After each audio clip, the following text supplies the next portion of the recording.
ప్రభు అయిన యేసుక్రీస్తు నామములో మీకందరికీ శుభాభివందనాలు. కీర్తన 119, 105 ప్రకారం నీ వాక్యమే నా పాదములకు దీపము, నా త్రోవకి వెలుగు ఉందని చెప్తున్న దేవుడు ప్రభ, మనము ఈ జీవితంలో ఏది శాశ్వతము కాదు, పరలోక పట్టణమే శాశ్వతం.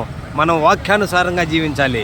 ఏదో వస్తున్నాం ఏదో పోతున్నాం అనేది కాక దేవుని మహిమను పొందుకొని పోవాలని మనస్ఫూర్తిగా కోరుకుంటూ ఇట్లు బట్టా సుధాకర్, స్వార్థ గాయకులు. హల్లెలూయా. సమీపింపరాని తేజస్సులో నీవు వసించువాడవైనా, మా సమీపమునకు దిగి వచ్చినావు, నీ ప్రేమ వర్ణింపతరమా.